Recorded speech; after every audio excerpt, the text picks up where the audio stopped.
안녕하세요. 차분하게 잡수다의 시우입니다. 안녕하세요. 엘린입니다. 오늘은 레몬북스에서 출판한 한창욱 작가의 불안해 보여서 불안한 당신에게 리뷰를 해보겠습니다. 이 책은 화살표가 있어서 특이했어요.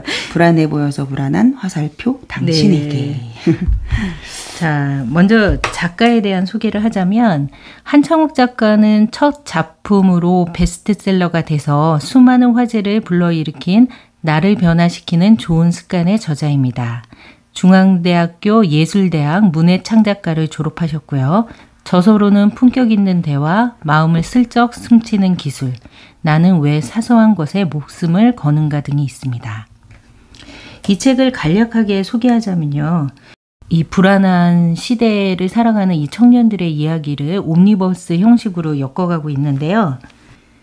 여기서 주인공인 지혜는 공무원 준비를 5년째 준비를 하고 있습니다. 그리고 지혜의 남자친구인 성진은 공기업으로 재취업을 희망하고 있고요. 그 다음에 대기업에 다니지만 사랑관계에 고민하는 은수, 역시 대기업에 다니지만 학력 콤플렉스가 있는 대운 등 모두가 불안하고 힘겨워하는 청춘들의 삶의 모습을 조망하고 있고, 그 뒤에 작가의 애정어린 조언이 덧붙여진 책입니다. 이 책 어떠셨어요? 저는 저의 20대 때가 생각이 났죠. 예, 저희 20대 때가 생각이 났고 저 때는 이 정도로 힘들지 않았고 취업도 잘 됐었고 솔직히. 맞아요. 저 때 유행하던 말이 있었잖아요. 대학생들. 어떤 거요? 놀고 먹고 대학생이라. 놀고 먹는 네. 대학생이었나? 놀고 먹고 대학생이었나? 저는 대학교 1학년 때 신나게 놀았고 예. 2학년 때까지도 놀아서, 물론 그때 당시에도 뭐 토플 준비한다고 22,000 단어 이런 거 끼고 다니긴 했지만 그런 거 하면서도 놀았고, 잔디밭에 앉아서 막 친구들이랑 선배들이랑 이야기 나누고 동아리 활동도 열심히 했고, 저는 대학생활 하면은 즐거운 것밖에 기억이 안 나요. 그러니까 저희 때가 제가 이제 그 엘린보다 약간 앞서긴 하지만 저희 때가 데모도 많이 줄어든 때였고, 그 다음에 학교 들어가서 고3 동안만 고생을 하고 대학교 생활은 정말 동아리 활동에 자유롭게 하다가 취업도 굉장히 많았어요. 취업문이 네, 취업도 굉장히 잘 넓었기 됐었고, 때문에. 저 때는 거의 뭐 데모라는 게 없었기 때문에 예. 너무 재밌게 하다가 이제 뭐 3, 4학년 때는 그래도 전공 과목을 열심히 해야 되니까 열심히 공부하고 학점만 잘 받으면 재학원을 가든지 아니면 취업도 굉장히 잘 됐어요. 맞아요. 언어를 한 가지만 잘해도 스펙이 완성이 되는. 그러니까 지금하고는 엄청 다른 시대를 보냈던 것 같아요. 그래서 이걸 읽으면서 요즘 젊은이들이 힘들긴 힘들겠다. 그쵸. 그리고 특히나 저 때는 이렇게 뭐 사실 SNS가 없었기 때문에 여기에 나와 있는 이 부분, 어디에도 행복은 없다. 아니, 인터넷과 SNS에만 존재한다. 그 안에는 행복이 차고 넘친다. 뭐 부자 아빠, 아이돌 닮은 연인, 영혼의 분신 같은 친구들, 조각상 같은 몸매, 웃음이 넘쳐나는 가족 파티, 명품 옷과 가방, 정갈하면서도 고급스러운 음식, 여행지에서의 달콤한 휴식. 정말 이렇잖아요. 페북, 뭐 인스타 뭐 이런 거 다 봐도 이런 것만 올려요. 그쵸. 그 내부는 모르겠지만. 맞아요. 그러면 특히나 20대들 앞다투어서 올리는 그 사진들에서 보면은 박탈감이 더 크지 않을까라는 있을 것 생각이 같아요. 들거든요. 네. 자신이 처한 현실도 힘든데 그쵸. 그런 사진을 통해서 느끼는 그 스토리들은 더 심할 것 같아요. 네. 그러니까 예전을 비유하자면, 그러니까 이 청춘들이 왜 그렇게 더 힘들까? 왜 이렇게 더 힘들 거라고 생각을 하세요? 우리 때랑? 그러니까 이제 시대가 달라졌고, 우리 때랑 비교하지 말고 지금의 나의 나이와 지금의 청춘들이, 제가 지금 내 나이라고 그래서 뭐 더 좋은 건 아니잖아요. 여전히 힘들죠. 그런데도 이 청춘이 더 힘들 거라는 데 동감을 하거든요. 네, 저도 아마 가장 큰 게 이렇게 열심히 살고 노력을 해도 취업이 안 되거나 돈을 못 벌지 않을까라는 불안이 그렇죠. 클 것 같아요. 불안감이 정말 클 것 같아요. 저는 이제 그 청춘들하고 지금의 나를 비교했을 때 차이점이라면, 나는 터널을 경험을 했어요. 여러 가지 터널이 있잖아요. 저는 어쨌든 그 시간이 지나면서 그 어두운 터널들을 경험을 한 거죠. 지금도 여전히 내 앞엔 터널이 있지만 어느 정도의 터널일 거라는 감은 있는 거예요. 그러니까 그 감을 갖고 그 덜컹거리는 차지만 움직이고 간다면 지금의 청춘들은 뭐 차도 우리 경제 상황과 비교해 봤을 때 이제 차의 상태도 별로 안 좋아요. 별로 안 좋은데 그 어두컴컴한 터널을 막 통과하고 있으니까 얼마나 큰 두려움이 있겠어요. 그런 차이가 아닐까 싶어요. 그들의 두려움이 이해가 가는 거죠. 네, 그렇죠. 터널을 통과했냐 안 했냐. 자, 이 책을 읽으면서 제가 조금 인상 깊었던 한창욱 작가가 이 책을 어떤 마음으로 쓰게 되었는지 이 부분을 제가 좀 읽어드리고 싶었어요. 네. 그러니까 어느 날 이 작가가 서재에서 에밀리 이 디킨슨의 만약 내가라는 시를 발견했대요. 만약 내가 어떤 이의 가슴앓이를 멈추게 할 수 있다면 나 헛되이 사는 것은 아니리. 만약 내가 누군가의 아픔을 어루만져 줄 수 있다면, 고통을 잠시 먹게 할 수 있다면, 혹은 지칠 대로 지쳐있는 울새 한 마리를 둥지로 되돌아가게 할 수 있다면 나 헛되이 사는 것은 아니리. 이게 바로 작가가 젊은이들을 위해서 이 책을 쓰게 된 그런 마음이 들어가 있는 부분인 것 같아서 한번 읽어드렸습니다. 네. 저는 두 군데가 있는데요. 네네. 그 71페이지에 나와 있는 융합과 복합의 시대다. 한 가지를 특출나게 잘하지 못하더라도 적당히 잘하는 것 두세 가지를 합치면 그 능력이나 가치를 인정받을 수 있다. 저는 이게 정말 맞는 것 같아요. 내가 영어를 잘해. 그래서 영어를 나왔어. 그걸 전문으로 삼기로 했는데 사실 영어로 할 수 있는 일이 너무 많잖아요. 거기에 강의력을 더해서 어떤 센스나 이런 걸 더해서 어떤 다른 쪽으로 진출할 수도 있는 거고 또 그냥 조금 소질 있는 거 여러 가지를 융합한다는 아이디어가 저는 되게 좋았어요. 한 가지만 판다, 한 우물만 판다. 이건 옛날 얘기예요. 정말 하나만 잘해야지 성공하는 시대였잖아요. 지금은 모든 걸 다 잘하긴 어려우니까 한 3가지, 2가지, 4가지 그거를 그냥 웬만큼 하는 거죠. 그 기준은 사람마다 다르겠지만 저도 제가 하는 일이 사실은 이렇게 2-3가지가 융합된 일이기 때문에 저는 아직까지 살아남은 것 같아요. 일쪽에서. 이 부분이 굉장히 저도 젊은이들에게 해주고 싶은 얘기였어요. 너무 하나만 파는 거는 아닌 거죠. 물론 어떤 사람들은 취미가 직업이 된다. 하지만 그건 진짜 극히 드문 사례라고 생각하거든요. 사실은. 그러니까 시대가 바뀜에 따라서 정말 원하는 인재상이 참 많이 바뀌고 있으니까 예. 거기에 맞게 좀 몸을 움직여야 될 것 같기도 하고요. 그 엘리는 여기서 이제 지혜가 5년 동안 공무원이 되기 위해서 이제 공시족 생활을 하잖아요. 어떻게 생각하세요? 우리나라의 실제로 많은 젊은이들이 많아요. 이 줄을 서고 있는 그 공무원 라인 쪽에 줄을 서고 있는 현실에 대해서 어떻게 생각하시는지? 실제로 많아요. 한 친구는 대학교 2학년 때 이미 휴학을 해서 계속 휴학을 했어요. 그래가지고 지금 10년째 휴학생이에요.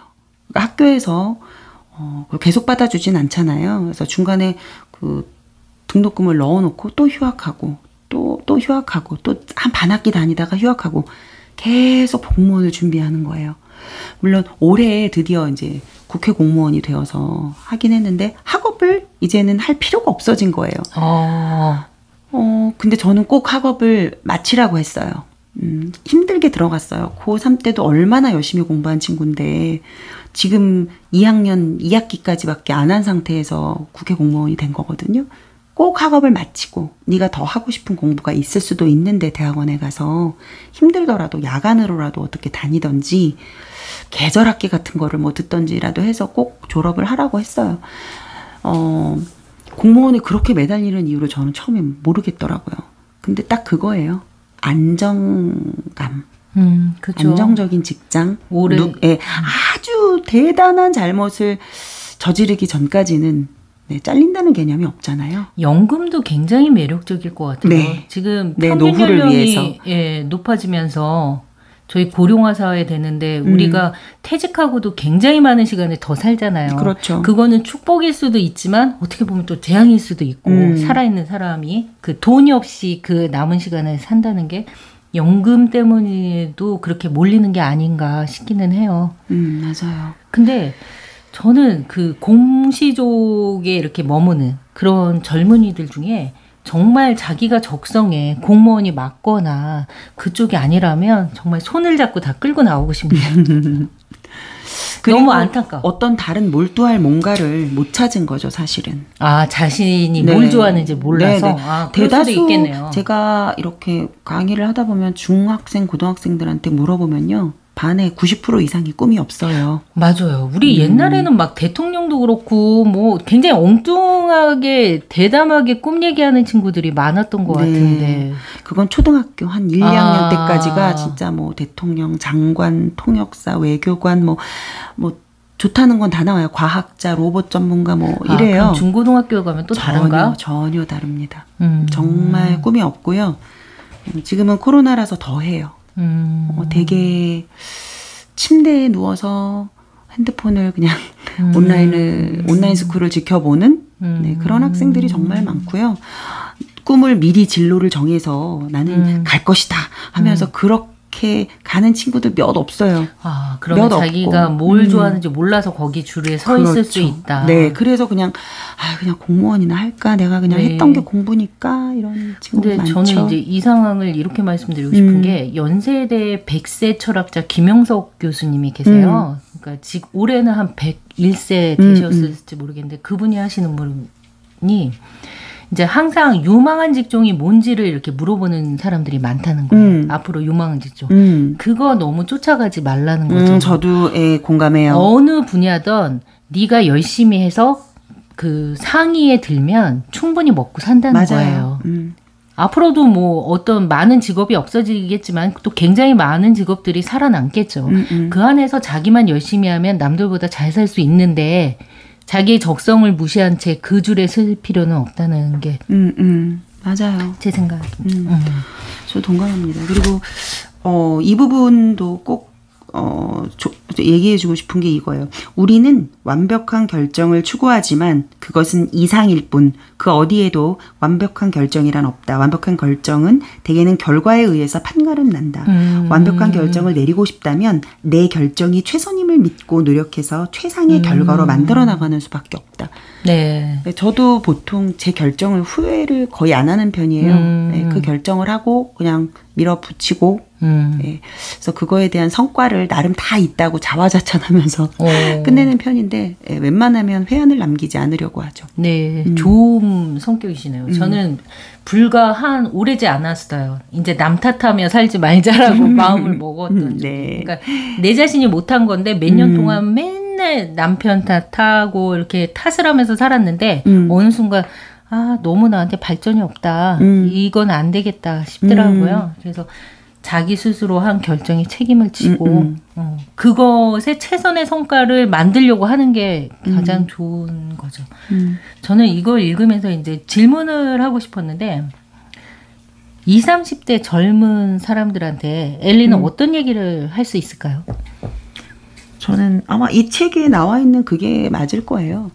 능력을 다각도로 좀 개발해라. 요즘 청소년들 보면 굉장히 안일한 사고방식인 청소년들을 제가 많이 만나서 그런지 몰라도 평생 죽으면 늘 누워있는 건데 누워있을 건데 눕지 말고 일어나서 코로나라고 하더라도 마스크 쓰고 도서관 갈 수 있어요. 마스크 쓰고 한강고수부지라도 가서 독서라도 할 수 있는 거고 정말 할 수 있는 일이 많아요. 자기 몸 조금 움직여서 저는 많이 알아보고 호기심이라는 거를 잃지 말아라고 얘기하고 싶어요. 정말.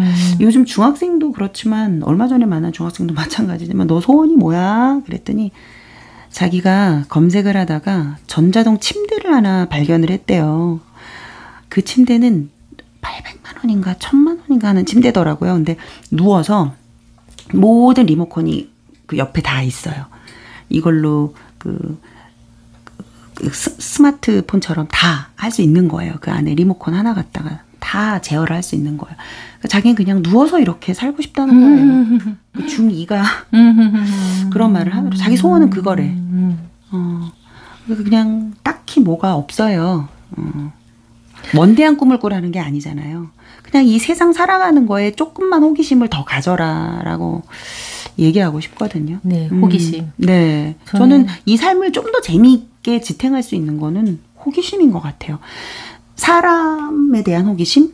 그걸로 어떤 대화가 이루어지고 인간관계가 이루어지는 거거든요. 그 사람에 대한 진정한 호기심이 없으면 인간관계라는 거는 발전하기가 그렇죠. 어렵죠. 호기심은 굉장히 좋은 거죠.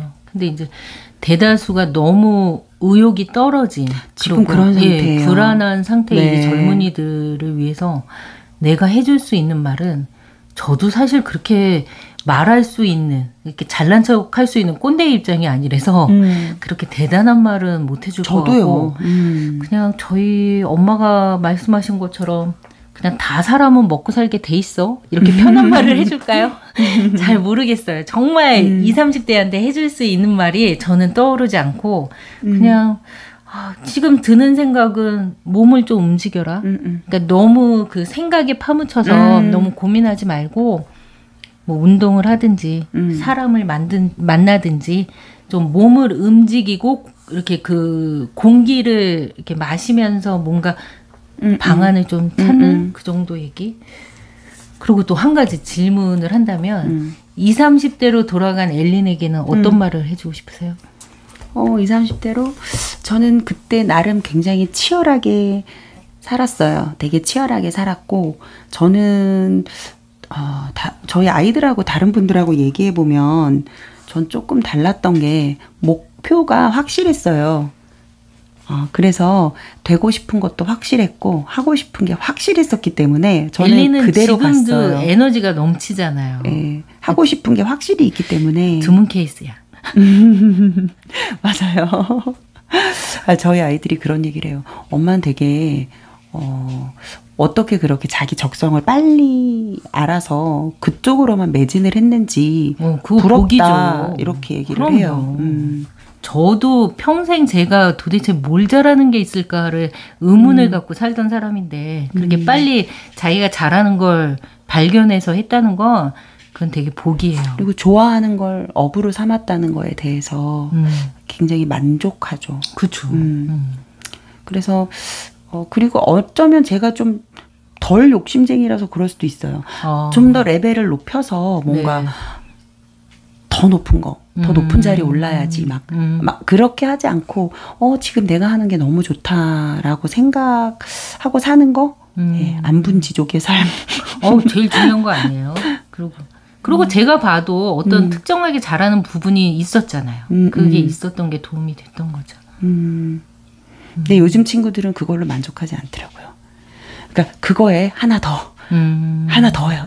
뭐 이렇게 그렇게 자라왔으니까 네, 그 풍족한 시대에 굉장히 많은 스펙을 쌓고 왔는데 네. 그래서 더 힘든 거 아니겠어요? 지금. 근데 사실 제가 만약에 어떤 인사부 직원이라면 하나를 해도 제대로 하는 친구 아니면 그 하나에 어떤 매력을 가진 친구 하나 되게 잘해. 근데 거기에 다른 능력들이 있잖아요.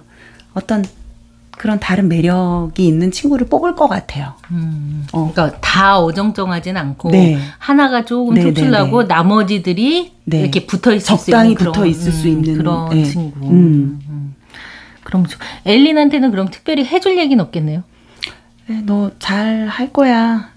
너는 너가 원하는 대로 해. 이렇게 해주고 싶어요. 이렇게 크게 야망 있는 사람은 아닌 것 같아요. 그러니까 저는 일단 현재를 좀 즐기자주의라서. 그러니까 제가 지금 살아보니까 크게 야망이 있다고 크게 성공하는 건 아니거든요. 그렇지 않나요? 네. 그래서 젊은이들에게 해주고 싶은 말이 너무 야망을 크게 갖지 마. 이렇게 그런 건 아니고 그냥 제가 20대 때 보냈던 시절이 그냥 생각났어요. 그래서 그 은수가 대기업에 취업해서 굉장히 힘든 시기를 보냈잖아요. 네. 저도 그때 이제 제가 프로모션 쪽 회사에 있었는데 그러니까 회사에 그래도 월급이나 그런 조건, 연봉이나 그런 조건을 좋게 하고 갔는데 제가 그만큼 능력을 발휘를 못했어요. 그러니까 이제 제 상간이나 그런 사람들한테 눈치가 많이 보였겠죠. 그리고 저보다 늦게 들어온 후배들이 기획서나 그런 거 훨씬 잘 쓰더라고요. 스트레스 받죠. 많이 받았죠. 그리고 뭐 상관하고 사이도 안 좋고. 근데 어느 날부터인가 제가 이 귀가 온통 다 쫑긋 세워져 있는 거예요. 남들의 얘기가 너무 잘 들려요. 근데 그럴 수밖에 없잖아요. 모든 감각이 내 귀에 집중이 돼서 너무 잘 들려서 저기에 있는 사람이 뭔가 얘기하는 게 들리는 거예요. 근데 지금 생각하면 그게 실제로 들린 건지 안 들린 건지 모르겠어요. 어느 날은 문 닫힌 그 방 안에서도 들리는 소리가 들렸거든요. 오, 그거는 심각한데요. 저를 다 욕하는 소리라고 들렸어요. 그래서 집에서도 우리 엄마랑 있을 때 엄마 무슨 얘기하지? 그러면 엄마가 깜짝 놀라는 거예요. 너 그거 어떻게 들었어? 정말 혼잣말로 이렇게 속삭이는 소리까지 다 들렸어요? 감각이 예민해진 거죠. 거네요. 그리고 지금 생각해보면 그게 약간 조현병? 무슨 우울증의 초기 증상이라고 하더라고요. 남들이 다 그렇게. 공황장애? 그럴 수 있고. 그 다음에 20대 후반에서 30대 초반에 제가 사무실을 조그맣게 운영했는데 이게 아무래도 돈의 흐름이 원활하지 않으면 되게 걱정이 많이 되잖아요. 저녁 때, 그러니까 가만히 앉아서 사무실에서 뭔가를 정리할 때 어느 순간부터 숨이 안 쉬어지는 거예요. 숨을 막 몰아서 쉬어야 되고 막 그런 순간들이 여러 번 있었거든요. 그때 그걸 몰랐지 나는. 그게 뭐지? 근데 나중에 알고 보니까 그게 이제 화병이나 공황장애 일종이었던 것 같더라고요. 굉장히 또 치열하게 젊은 시절을 보내셨네요. 극복하셨네요. 네, 물론 이제 잘 나가던 시기도 잠깐 있어서 그때 그 시기한테는 나중에 생각해서 돈 좀 잘 아껴서 써. 그 얘기도 해주고 싶지만, 그냥 그런 시기를 제가 보냈다는 얘기를 그냥 해드리고 싶네요. 제가 뭐 더 드릴 말씀은 없고, 지나고 나니 사실은 많이 까먹었거든요. 근데 이 책을 읽고 다시 생각이 나서 말씀드리는 거예요. 네, 알겠습니다. 다음 주에 우리가 무슨 책으로 만나기로 했죠? 패스트? 예, 알베르트 까미의 패스트. 네, 알베르트 까미의 패스트로 만나 뵙겠습니다. 안녕히 계세요. 안녕히 계세요.